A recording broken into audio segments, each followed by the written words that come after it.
it's not out yet, but by the time this comes out, you will have released your first solo moment, fantasy song, Selena, Dreaming of You. How are you feeling like before it comes out? Like, what's the tea? Bring me to the end. So obviously, like, being honest with everybody. Mm-hmm. So this has definitely been like a learning curve. Right. But it's preparing me for like obviously when I like put out my own music, which is gonna be much more easier than like putting out this cover is. Right. But it meant a lot to me. She's always kind of, motivated me and taught me that you never really know what can happen and you should always just take every moment. Yeah. And, use it to its fullest because you never want to take anything for granted. And so obviously it's a lot of work, right. A lot of information goes into it. And luckily I have, a lot of amazing people to help me through it. Anthony, you've done the cover art, which I'm so appreciative for. I hope you love it.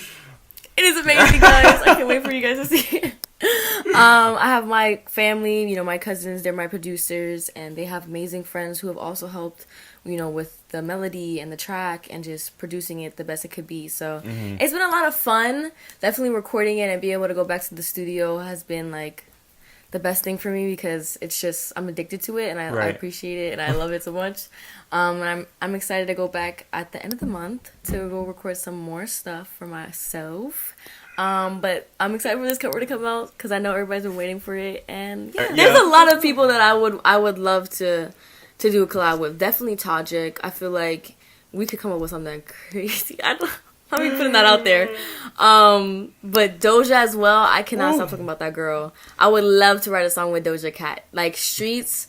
I kind of have a song that I worked on. The first song that I ever recorded is kind of like her song. A little bit. Okay. With like the kind of vibe that Streets gives. Yes. So I can definitely see that would be like a good potential. I want to write something with Jada.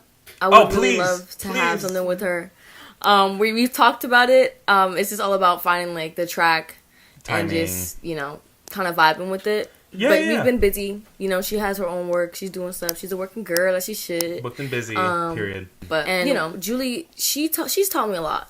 She's helped with my anxiety and those sad times that I will have because I realized like how much if I keep on pushing forward because I thought it was just so bad at that beginning of the school year. I was like, oh my god, like I can't deal with this, like too much, it was just much, and then I realized like I pushed through it somehow, some way, and now I got this amazing blessing, and I'm about to have these amazing fans that I get to share my story with, and like just let them know that it's okay, and I feel like, as I get older, that's something that I'm definitely going to want to touch upon more. It's just mental health. Very because, important, I know from my friends that, like, go to college and are seniors, like, the stress that you go through when you don't know what you want to do with your life. And it's like, obviously, I already have such a big, jump in my career. And so, I can kind of just calm down a little bit and not worry about it too much. But there's still a lot of things that I gotta be worried about because whether or not you want to believe it or not, shorty, next year. And so I would just love to know like what inspires you in your songwriting, like what your process is like, all that jazz. Right. Okay. So pretty much like how Perfect Harmony works is how I write by myself now.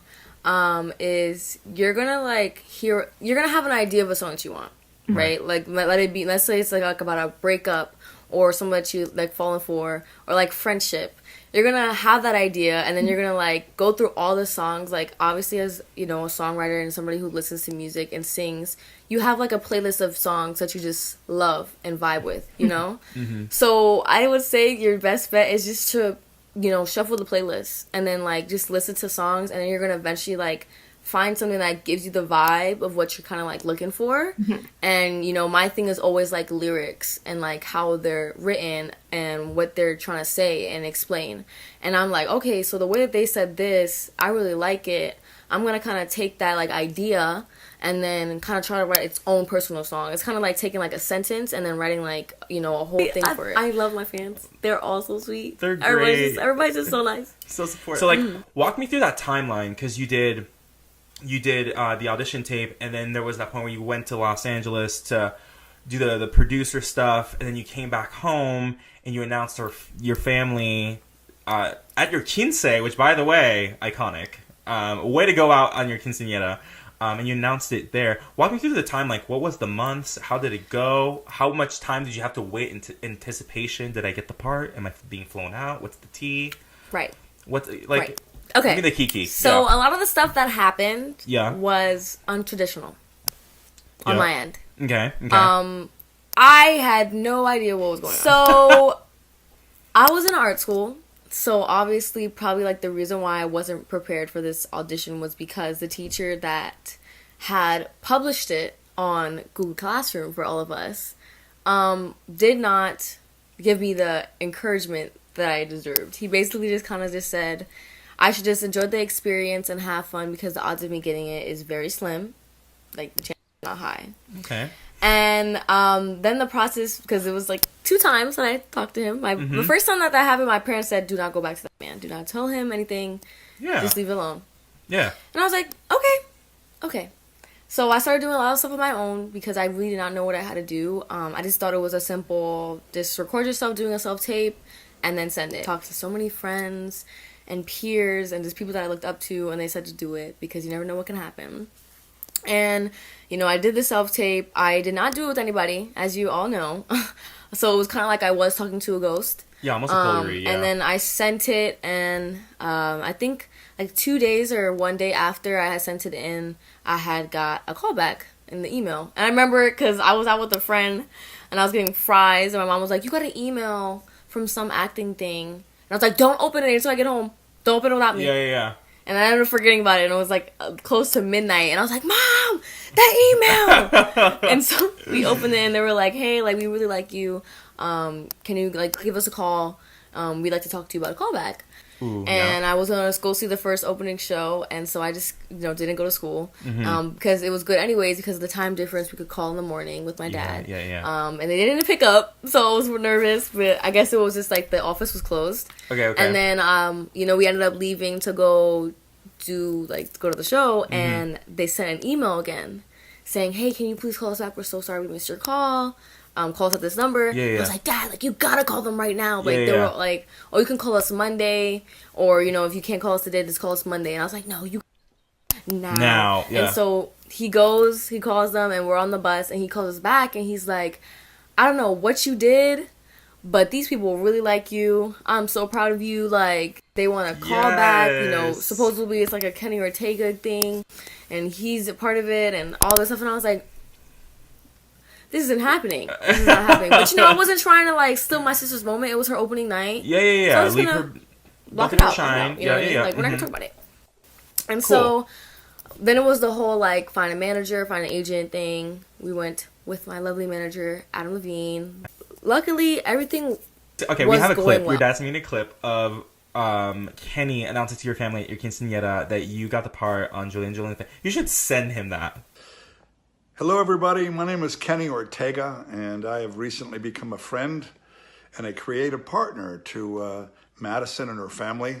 Ricardo, thank you so much for inviting me to join you and your family and friends to wish Madison a happy quinceañera, happy 15 years old. I thought I would take an opportunity to maybe kind of let everybody in on what's been a secret up until now. As you probably know, Madison came to Los Angeles, and she had a pretty big audition, a test that included girls from all over the world. We had girls coming in from all over the world to audition for the leading role in a brand new Netflix series called Julie and the Phantoms. And from the first moment that we saw Madison's video that she sent in, we were intrigued and bedazzled by her incredible instincts and God-given gifts. And we had high hopes for her, even though she was the youngest and the least experienced of anyone that came out to California to audition. It is with great pride and with incredible enthusiasm and excitement on behalf of myself and our writing partners, producing partners, the Netflix organization, everyone out here in California, to let you all know that Madison Reyes is going to be starring in the new Netflix television series, Julie and the Phantoms, starting shooting this September and coming out in 2020. We're so thrilled to make her a part of our Netflix family. So looking forward to working with Madison and her family and I'm looking forward to meeting all of you sometime in the near future. So have a wonderful celebration. Want to send my birthday wishes and congratulations to Madison and her family. What an incredible young woman you have brought up into this world. I'm so looking forward to working with her. Happy birthday, Madison. Happy quinceañera. Yes. Send him the Which video. was crazy because we knew the whole time. Normally that the way it works traditionally is, like I said, it was very untraditional, is you're supposed to wait up to 10 days to find out if you got the role. But we got told right then and there that we got the role. So I didn't have to go home all anxious. And we were all together, me and the boys. So it was like our moment of bonding. Yeah. But we couldn't tell anybody yet. So we told my mom. Obviously, you've seen the clip of me saying, "Mama, I did it." And he was like, and stuff like that. So, you know, my close family knew and stuff like that. But then we actually got to tell everybody at the quince because we've been telling them, "Oh, we haven't heard anything." Yeah. Oh my God, that's great. I would just like walk back to the school and be like, I forgot some books. Oh, by the way, I've been thinking about it, but I have not. I have no need to. I definitely have had to learn how to get used to it.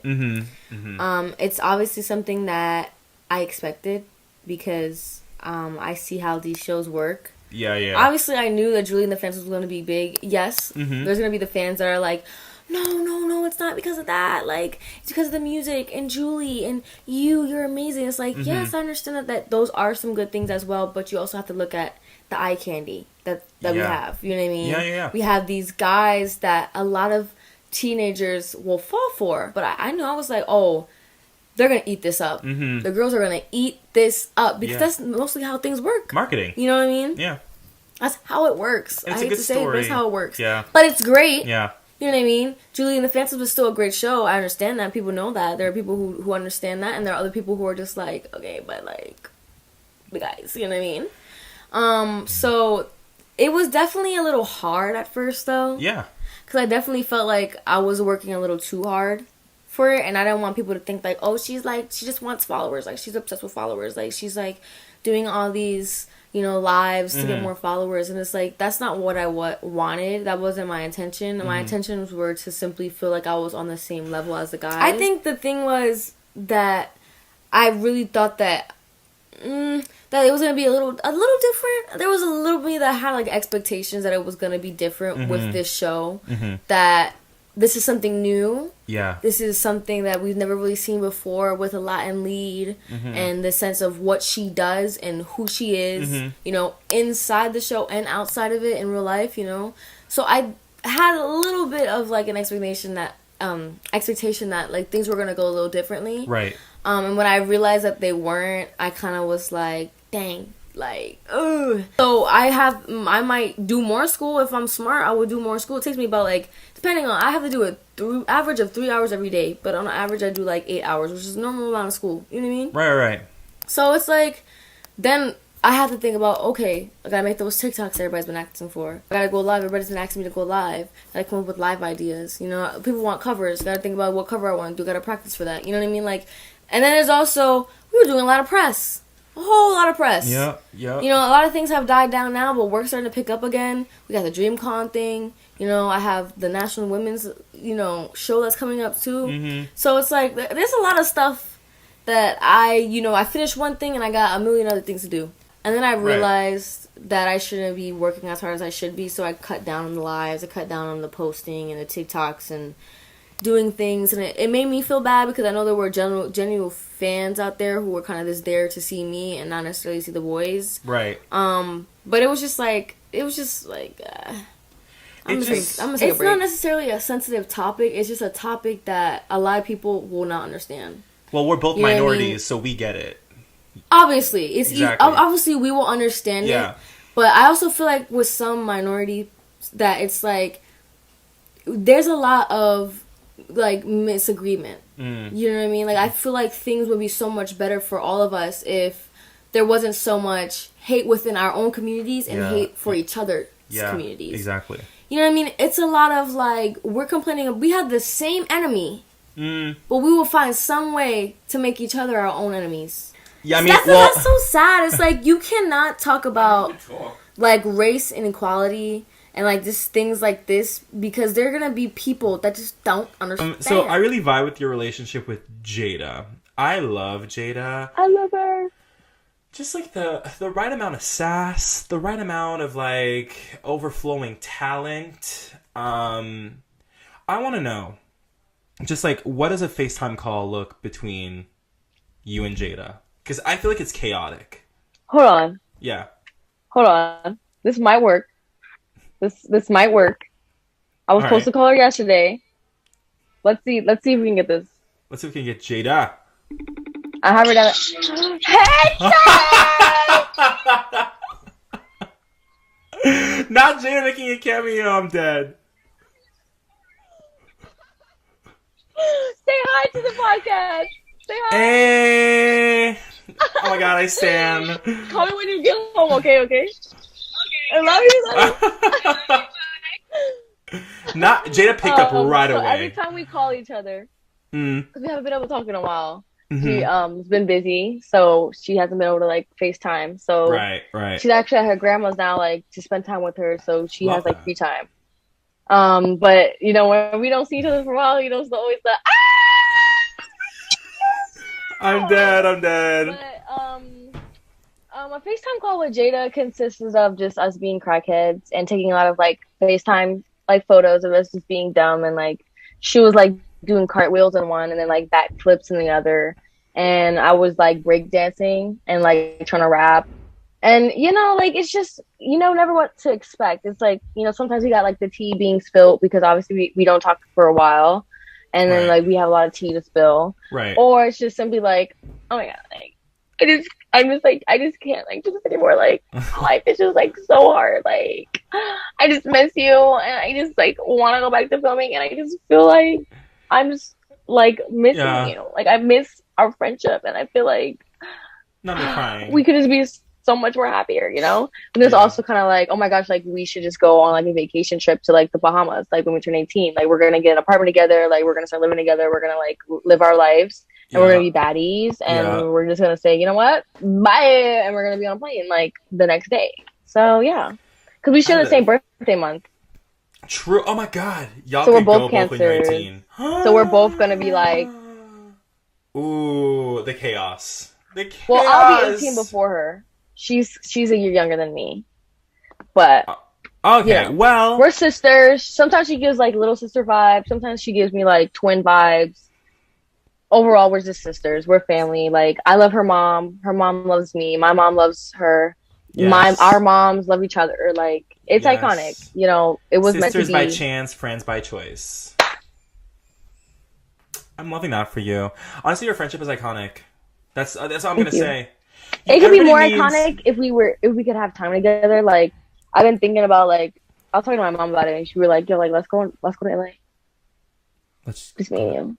And I've been thinking about it. You know, I can get COVID tested for my mom and stuff like that to make sure that we don't have COVID before we go out there. But it's also kind of like, no, that's like a lot of work. I'm lazy. Yeah, I feel like you're at this really cool place in your career where you're like coming in and people are like, oh, Madison Reyes. Oh my god, have you heard of the show Madison Reyes? Like Julian Phantom's like, what? Ooh. So like, imagine I'm your agent, Adam. You're just like, this is the projects I would want to be on. Like these are the things I would want to be on. What would you like to be on? I actually told them this because it wasn't till recently that I wanted to start taking more like auditions, because the first thing that what happened when we first got back home was I thought that we were going to go right into it. So I didn't want to take any opportunities yet because I wanted to focus on being with my friends and family. And then later down the line, we were just going to figure out what we were going to do. Yeah. But now, seeing that there's some time, I'm thinking, I was like, hey, look, you can start sending me more auditions. I would really like some sci-fi movies. I would love to be in movies, period. I haven't been in a movie yet. I would love to be a superhero. Yes. Or a princess. You know what I mean? But that's pretty much it. That's really all I asked for. Like, maybe some gigs, like some, like, little shows, but I really wanted to get into movies. Yeah, would you, like, do another music-oriented project? Or are you just like, see, Julie the Phantoms will be my music-oriented project. I kind of want to try things where I'm just an actress. I don't know. Like, I definitely...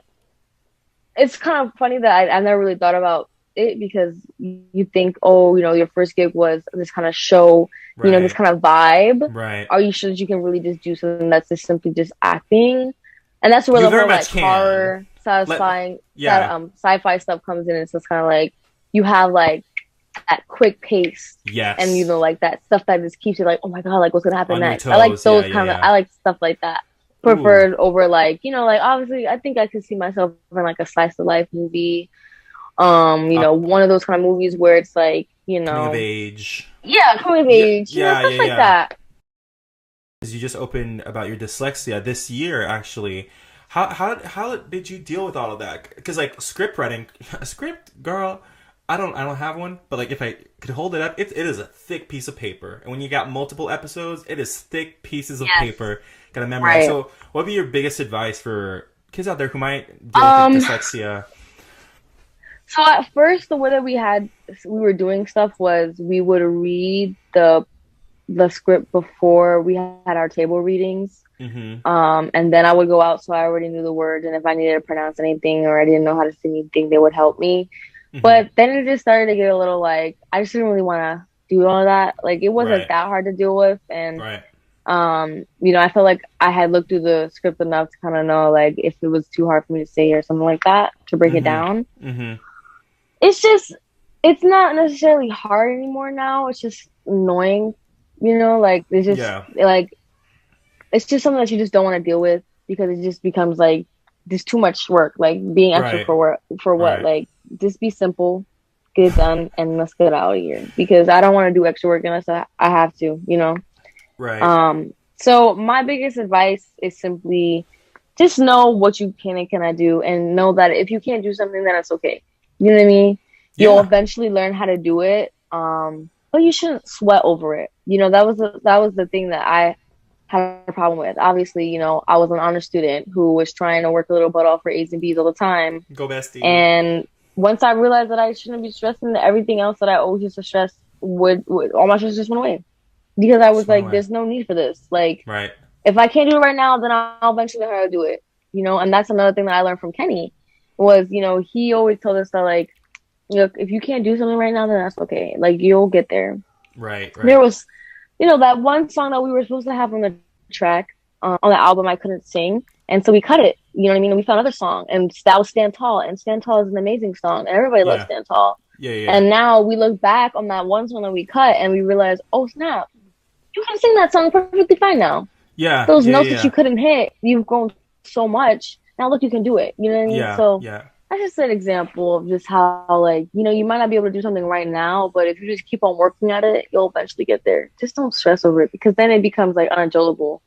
And that's what was happening with that song with me. It was like all this work had me like, I'm not really liking this song. I don't want to do this anymore. It's kind of a little hard. And I just feel like we could just work on a different song that we can build on and then come up with something incredible. The biggest thing that you need to understand is that you cannot be in this kind of job and not have maturity, because it takes a lot of responsibility and a lot of understanding to really just do what I do. Like, yes, it's fun. It's an amazing gig to have after you're done with all the hard work. Like, it's like now I get to sit back and enjoy the fans and have these conversations with people where I get to talk about my experience.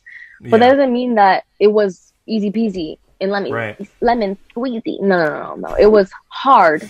Yeah. And luckily I had Jada with me, and I had Sasha, and I had Sunny. We had these minors on set that we all really got close with each other because we were going through the same thing where it was like, this is a lot of work.